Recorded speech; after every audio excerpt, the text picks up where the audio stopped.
agree with Alan Greenspan, we ought to just eliminate the debt ceiling. Oh, absolutely, we do. The ability of almost every working American to access more credit than they should have been able to masked the underlying fact that lower and middle class incomes were not rising. That's not a tenable strategy. Isn't now the time to eliminate it? Oh, we've been a long time ago to eliminate it. Let's put aside terrorism. Let's talk only about our own homegrown animals that are patrolling America right now. So it goes down to the simplest thing. Be prepared, be vigilant.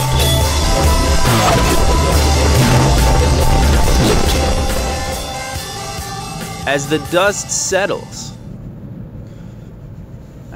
settles on this attack on the children of the West, and make no mistake, what happened in Manchester was an attack on the children of the West. It was an attack on the children of the West for being exceptional. Because really, at the end of the day, you just have to come out and say it. The West is best. Right? Think to yourself when you're alone and when you're, not afraid to speak. Western culture is the best. There's no getting around it. There's nothing else anywhere. You watch nations like Japan, China, India. You see China and India come online in recent decades. What did they do? They went about as Western as you could go. Eating red meat, fast food, cars, nice clothes, nice decor in the house. The Western culture is the best. The rest are crap. What do you want me to say? Do you want me to beat around the bush? The time for beating around the bush is over. And when you're the best, people like to blow you apart with nail bombs because they live in sand huts and they can't figure out why they haven't done anything with their culture, in over nearly 1,000 years. But this was an attack on the children of the West. I wanted to come on the show and say this was an attack on the children of the United Kingdom. And then I thought to myself, no, this is an attack on the Western world. You have to look at it through their eyes. They can define it any way they want. We can define it any way we want. The truth about the matter is this was an attack on Western culture, right? One of the biggest pop stars of the day who brings children to our shows, I guess. I don't know a lot about her, but I know that there were a lot of kids there. A lot of young girls there to see her, right? So, this is an attack on the children of the West. And now I'm going to tell you a story about two guys in Minnesota, in Minneapolis, that's going to make your head explode. Because we're learning nothing in this war. We're learning nothing in this war within. And there is a war within. You have to understand that. Whether you're a part of that war is irrelevant. Whether you've decided to draw battle lines or not is irrelevant. Whether you think it's righteous to hold up the rights of others even though those others want to bomb you into submission is really irrelevant. The one thing that you can give the Muslim radicals is that they're pretty consistent, right? They don't discriminate. If it's West, then it gets the bomb. And I don't know, I don't want to dig too deep into the psychology of it, but what I want to tell you is that we've learned nothing. We've learned nothing. Two men in Minneapolis were found. First of all, we'll just start at the high level. Let's talk about it through the eyes of the poor man who found them, right? So you have a guy walking the streets of Minneapolis. Black man. Great guy, great citizen, concerned about his community. With the perfect person. The perfect person you want in your community. You'll find out why he was concerned about his community in a second. Two of these Muslim filth sitting in their car, right, throwing garbage out on the streets. Out of their vehicle, throwing garbage out, right onto the streets of Minneapolis. Why? Well, let's talk about why first. They hate it. They hate it here. They hate you. They hate this nation. They have no respect. They have no desire to assimilate. All they want to do Well, we'll talk about what they wanted to do, the two gentlemen in Minneapolis. So this certifiable patriot, great American, a man who's in love with his area, in love with his community, no doubt, he says something. You know, apparently this man has not been broken by the media, right? He hadn't been gelded by the media and by the pressures of society. So he, like a man should, spoke to the two gentlemen in the car. Gentlemen. I say gentlemen. He spoke to the two monsters in the vehicle. And he tells them, hey, stop throwing your garbage all over my city here. You know, stop throwing your garbage all over my town. I don't appreciate the mess, or whatever he'd said. I don't know how the whole thing played out. All I know is that the gentleman walked up on these two monsters and he told them, stop throwing your trash. Okay? Who's going to clean up after you? He was probably upset because he knew he was already paying for them in one way or another. Right? So we see this go down. One of the brave men, who hasn't been completely deballed yet by all of this, by the Islamophobia fears. And I commend him, by the way. I commend him just for standing up for his community before knowing anything else. Before he knew anything else about these guys, he stood up for his community. He said, you know what? You're not going to throw trash all over my area without hearing about it from me. So he tells the two lowlifes, look, stop throwing your garbage. At which point they get out of the vehicle and approach him in an aggressive manner. Right? Then they call him a nigger. At which point he gets so upset that he leaves and calls the police. Naturally, right? Now you know you're up against total slime. And being the smart man that he was, he said, I'm not engaging with two 20-somethings. These guys are 25, 26, something like that, 26, 28. And he wasn't going to engage him because he's a smart man. So he said, you know what? Forget about you. You guys are the lowest of the low, obviously. It took him 10 seconds to know it, right? You holler a racial slur at him, and then you throw your garbage all over his town and you expect him to sit there and talk to you. No. He took the high road and he got out of there. Smart man. The police show up. They find out these two guys both in trouble with the law in the past. Right? Prior convictions. They go through the car. They find a loaded AK-47. They find a handgun. They find a grenade. They find various bomb-making materials. Various bomb-making materials. I think one of the brothers is out already. I do know that. And the other brother is held on $200,000 bail. On a charge that is so minor, it'll blow your mind. So what you have, and that's where the story ends, okay? So you got lowlifes who are littering, calling people racial slurs, making bombs, loaded AK-47 grenade, weapons, handguns, slap on the wrist, puts one of the brothers in jail, the other essentially goes free. And we wonder why we're in the situation we're in. Remember what I talked about on my last show? Deportation. That's the answer. Here are two magnificently suited candidates for that deportation that we were talking about. You have a loaded AK-47 in your car, a handgun, a grenade, and bomb-making materials. No, it's okay. No biggie. You called a member of the community one of the worst racial slurs you can call them, right? And you littered all over the place that you lived, just about as thoroughly stating that I don't give a shit about this area. Deportation. What's the deal? Deportation.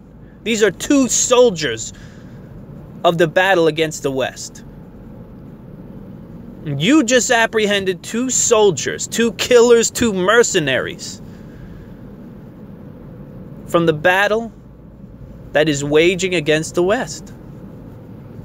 And you give one a fine, and you give one a $200,000 bail, and he's going to go to jail for a very limited amount. No, no. Deportation. I don't understand the deal here. I don't understand it. We're going to lose. If we keep this up, this is when the topic of terrorism is at a fever pitch. This is what I can't understand. We just had 22 people maimed and or more maimed, 22 people killed by these same types of people, these same soldiers. They may have known each other, for God's sake. And brush it off. We just brush it off. No big deal. That's what it is. You know, we'll lock them up for standard, this is standard operating procedure. They're just like any other Americans. Are you out of your mind, Minneapolis? America, Americans, the West. Are you completely out of your mind? It's time for an offensive, okay? And we don't need one that comes by pistol or by truncheon. It's time for an offensive that sends these cretins out of this nation. And I'm at the point where I don't care if they're citizens or not, to be honest with you. If you're found to have bomb-making materials on your person and loaded weapons attributed to terrorist actions, you're already convicted criminals. That's good enough. See ya. Sayonara. Have someone who's very smart come up with a box of criteria and several buckets of pre-criteria, and when they get checked, baby, it's gone. It's over. Here's your plane ticket. Enjoy the rest of your life. You'll never come back to this nation again. And if you do, well, then we have to talk about that as well. Then we have to talk about what that means as well, but we're not going to talk about that today. Just know that Minneapolis, 2 Muslim suspects found, charged with about the weakest charges that ever could be trumped. The weakest charges that ever could have been given. Ever. For 2 terrorists who are going to kill people. And I'd be surprised if they don't make the news. In fact, this probably will only embolden them. This will probably only embolden them once the other brother gets out of jail. Or maybe the first brother is free and clear and he goes back to his bomb hole and starts putting together the next nail bomb. And, now he has the passion and the drive to avenge his brother who's in jail. I just want you to listen to the turn signal for a little bit.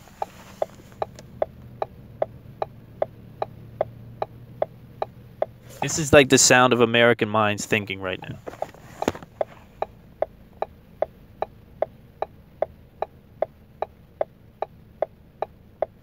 It's also the sound of our time ticking away against this battle. There are people all over this nation with tattoos and tight pants and nice haircuts and nice glasses and nice shoes that have a well-tailored vocabulary at how to fight for equal rights and fight for people's rights and fight for transgender rights and fight for Muslim rights and fight for this right and that right. They call themselves the Antifa, but they're the weakest people I think I've ever seen. If they cared at all about rights, there would be the greatest wave of oppression that is in its infancy. Not even really, but the greatest wave of oppression that's going to hit this nation is that of Islam, period. Radical or not. Radical or not. Whether the women tell you they like wearing it or they don't like wearing it, or they don't really want to drive anyway, or they don't mind walking behind their men, and they don't mind the beatings, and the rape isn't that bad as long as it's with a man that you're married to. It's not such a big deal.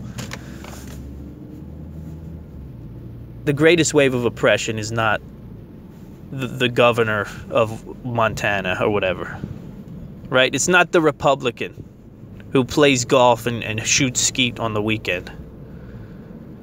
It's these same creatures that are naked in their attack on the freedoms of people around them. Naked. Open and naked with it all. And it's a terrifying thing. It's a terrifying thing. And we're losing, folks. We're playing a silly game, and we're losing because we're afraid to do what's necessary. And it doesn't even have to involve violence. It doesn't even have to involve violence. But we're scared.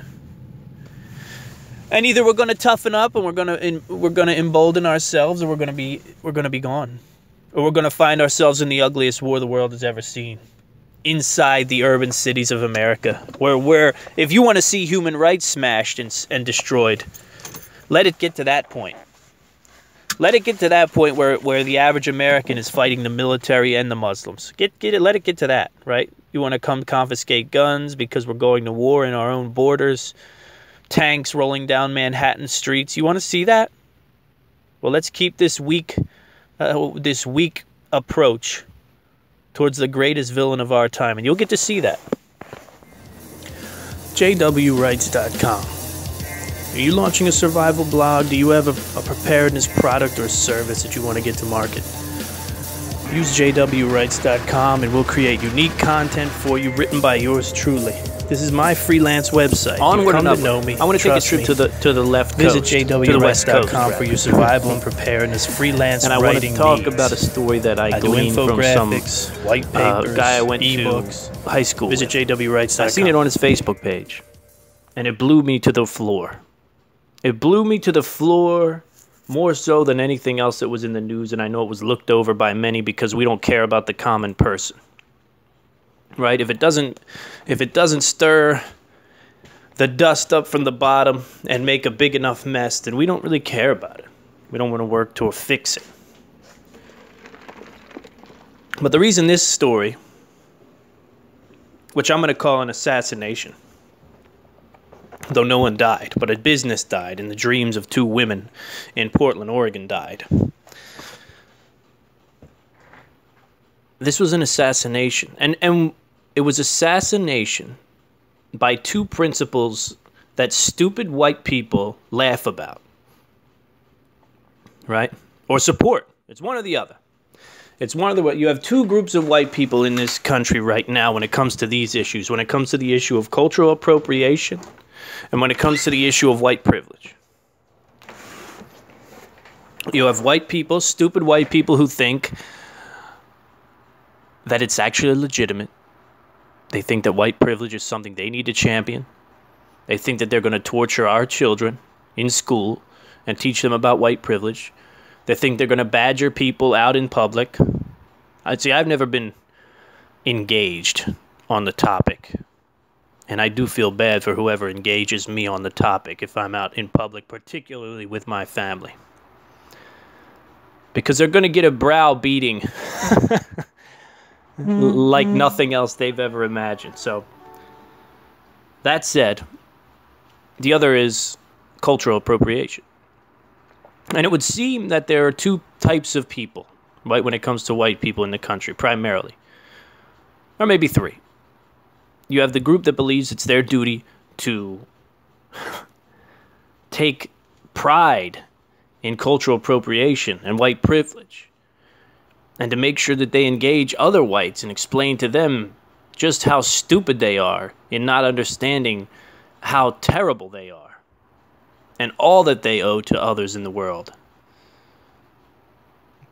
Of course, casting a blind eye to everything that white people have done throughout history. The incredible... Well, we don't need to go down the list.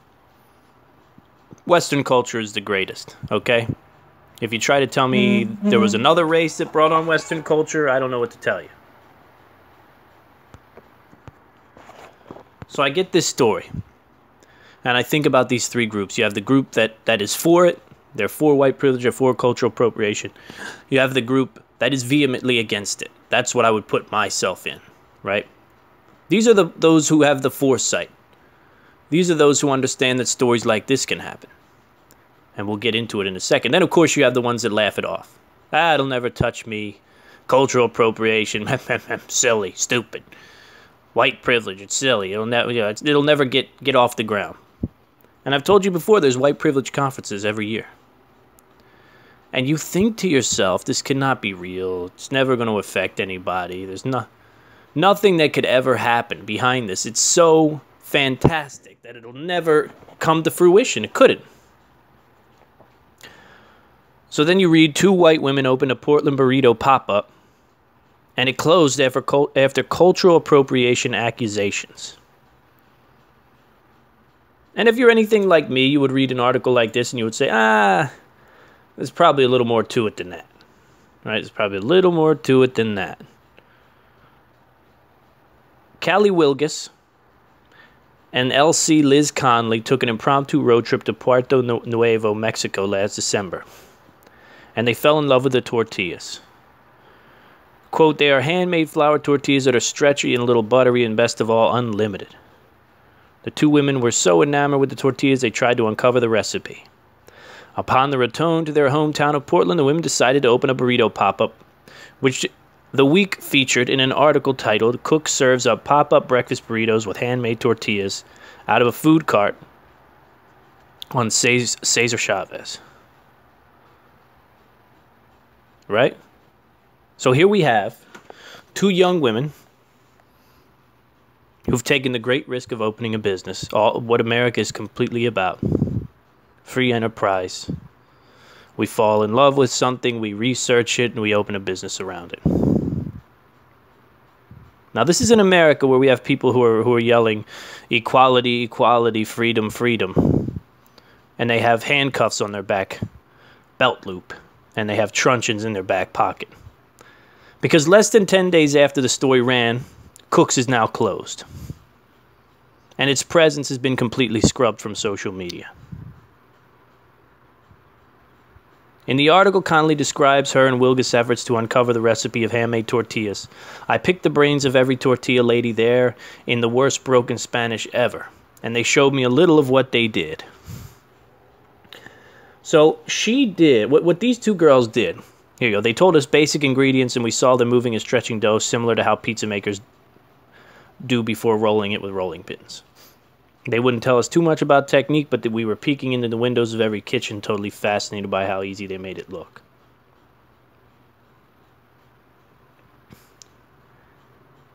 And people are taking this. It says, well, let's go to the commentators before I give you my point of view, okay? Many took to social media and the comments section of the article to express their outrage. Now, this big article came out, you know, talking about the taco shop and this absolutely ridiculous outrage over a trip that these 2 women took to Mexico to learn how to make tortillas. But this is what they said. Here's one commentator, of hundreds. Claims the women boldly and pretty fucking apologetically stole the basis of these women's livelihoods so that other white people don't have to be inconvenienced of dealing with a pesky brown middle woman getting in their way. Here's another. They are clearly exploiting centuries of tradition and survival, wrote another. News site Mick, I don't know, later picked up the story and brought it to national attention with a story called, These White Cooks Bragged About Stealing Recipes from Mexico to Start a Portland Business. The Portland Mercury, which I'm going to call, I've never heard of the publication, I'm sure it's terrible. Sorry, people of Portland, I don't know how you do it. But anyway, the Portland Mercury, which I'm going to call the Portland Mercenary, after what they've done here. They ran their own coverage on the story, right? This is local business now. These are people who should be supporting local. This is what they say. Portland has an appropriation problem. Before going to claim that Conley and Wilgus preyed upon locals in order to appropriate the secrets of their livelihood. These 2 white women went to Mexico, ate tacos, and then decided they would just take what the locals clearly didn't want to give them. It continues. The story then calls the closure of Cook's Burrito a victory in a city. That is 76.1%. This from the Portland Mercenary, according to the 2015 census. So do you understand how this pot is stirring? Can you see it now? Can you see how just little tiny things like this start to take over people's minds? And then they start to move the needle, and people start to lose opportunities, like Callie Wilgus and Liz Conley. Now, to be honest with you, I'd like to hear from them. I may send an email to these two girls and have them on the I Am Liberty show to talk about this, because this is one of the saddest things you could ever imagine. The idea that they went down... Well, let's talk about that. Okay, so the big defense is, well, they went and they stole recipes from brown people, and white people can't steal recipes from brown people, and whatever. It's cultural appropriation and yada, yada, yada. I was a chef for 20 years. 15 years. From one degree or another, right? Whether or not being an executive, whether or not being a sous chef, or working as a line cook. And I was smitten with the idea of cooking for a living. And one of the things that I was most jealous about was that some cooks were going to train, who were in my college, they were going to train in France. And it was the pinnacle of traditional culinary arts training to go to France and to work with some of the best chefs all over the country, and to do it for free, or all over that nation, and to do it for free, you know, because there were some amazing chefs, right? Ducasse, the gentleman who opened one up in Las Vegas, what's his name?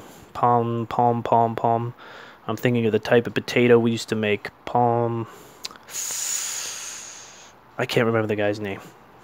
But anyhow, phenomenal chefs, right? Phenomenal chefs that I used to know all the names of, but I just into different things now. And that was the big move. The big move was to go there and to get recipes and to learn recipes and bring your skills and your recipes back to America and open your own restaurant. Right? And I understand that they look like us, so we can't make the same claim, right? You see, the funny thing about cultural appropriation and white privilege is that in the same way that white people of the 1950s used to think people who were of different skin color than were not equal, the same thing's happening today, and the same thoughts are there. It's just looking at it through a different lens, through a more empathetic lens and a softer lens, right? They say, well, if the mean white person comes and steals your recipe, then how are you ever going to make it? You're just a silly little brown person. How are you supposed to make it in this world if us white people don't protect you from the other mean whites in our kind? You know, there are mean whites in our kind, but don't you worry. We're going to take up arms through cultural appropriation and white privilege to protect you meager brown folk and your opportunities. You know, whether you're belittling a people through racial slurs and very real prejudice, or whether you're belittling people through this idea of cultural appropriation and white privilege, where you're doing it in an empathetic way, right? In this white knight sort of way, in this idea that I'm going to help you, little brown person, which is what they say in the article. It's what they say in the article. So this going to a place, studying the cooking techniques and bringing them back. One of the most famous chefs ever, Rick Bayless, he did the same thing. He spent years in Mexico learning how to work with the various chili peppers, came back, opened a business, boom. You know, shed light on Mexican culinary scene that you wouldn't even believe. Rick Bayless, look him up. This is common. This happens all the time, all right? Sometimes you go to a place, well, a lot of times you go to a place that is foreign to you and you have something that's incredible and you bring a piece of it back. Maybe you write a book about it. Maybe you open a restaurant. They've turned this into a crime because it was two pretty white young girls who did it. And the crux of the issue, my friends, is that this is how white privilege and cultural appropriation this is how they get traction. And an idea that you would once laugh at, an idea that you would scoff at, you come to realize can actually hurt people. It can actually affect people. Don't you understand? These ladies, I'm sure, got death threats. They shut their business down 10 days into it. Do you know what that means? Do you know the type of thought and investment and time that goes into deciding we're going to do this and then doing it? Something went really wrong really fast for them to close in 10 days. And whether they ran out of money or whether they were just bullied out, the idea that they even were, the attempt was made to throw them out of business is a terrible thing. It's a terrible time, folks. But you need to be prepared. You need to be prepared. Look, later in the week, a Google Doc surfaced with a list. Alternatives to white-owned appropriative restaurants in Portland. This is not about cooking at home or historical influences on cuisines. It's about profit, ownership, and wealth in a white supremacist culture. So apparently Portland is a white supremacist culture, believe it or not. Says the introduction to the document, who was no doubt written by a white person. We'll look back on this time in history and we will be cross-eyed at the fact that one race took the knife to their own veins and bled themselves dry. Why? For what? Well, you could say it's any number of reasons, but what I see is another atrocity, right? If you think slavery was atrocity, yes, it was. If you think that the Jim Crow laws and the segregation was an atrocity, yes, it was. And white privilege and cultural appropriation and affirmative action will be looked back on as an atrocity as well in history. Putting your foot in the mouth yet again. Why? How? You say, how? We're helping people. I thought we were helping people. No, you're not helping anybody. You're not helping anybody. All you're doing is being a white knight. You're reaching out your hand and you're telling people who don't look like you, you're saying, look, you can't make it on your own. You just can't. The whites are too powerful. So we're going to give you help. We're going to help you, okay, my little darlings? We're going to help you back on the tricycle. And it's nightmarish. It really is. It's terrifying. It's nightmarish. And now it's costing people money and it's costing people their business and their dreams and their hopes. And I can't have it. And I'll always talk about it. And I'll always scream about it on this show. Because I have people coming up. You got to understand what it is.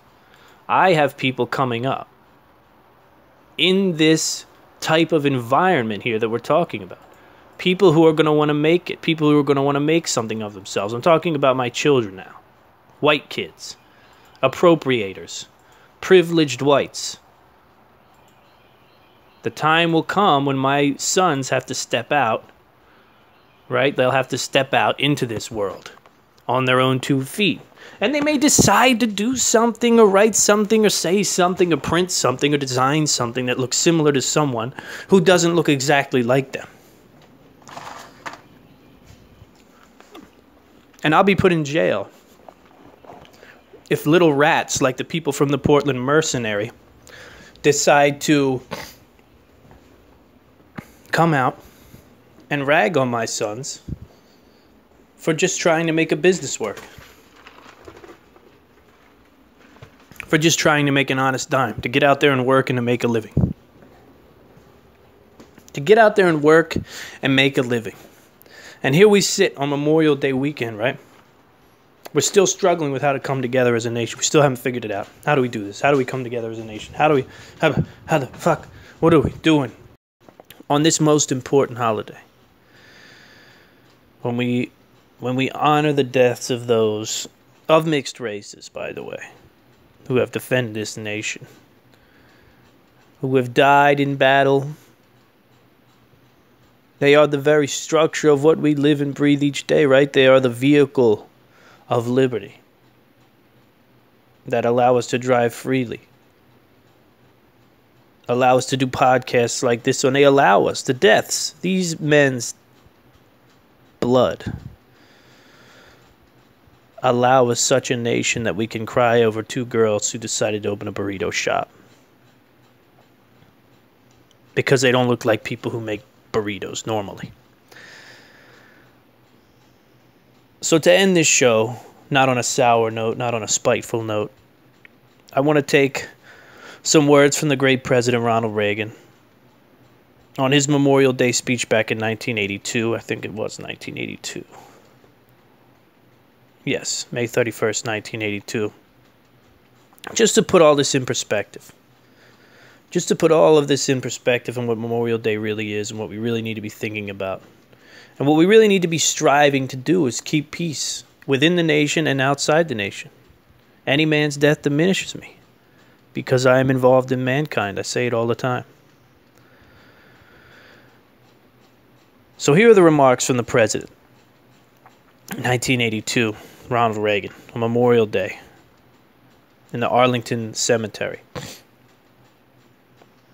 Winston Churchill said of those he knew in World War II, "They seemed to be the only young men who could laugh and fight at the same time.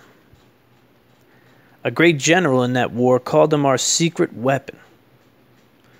Quote, just the best darn kids in the world. Each died for a cause he considered more important than his own life. Well, they didn't volunteer to die. They volunteered to defend values for which men have always been willing to die if need be. The values which make up what we call civilization. And how they must have wished, in all the ugliness that war brings, that no other generation of young men to follow would have to undergo the same experience. As we honor their memory today, let us pledge that their lives, their sacrifices, their valor shall be justified and remembered for as long as God gives life to this nation. And let us also pledge to do our utmost to carry out what must have been their wish, that no other generation of young men will ever have to share their experiences and repeat their sacrifice."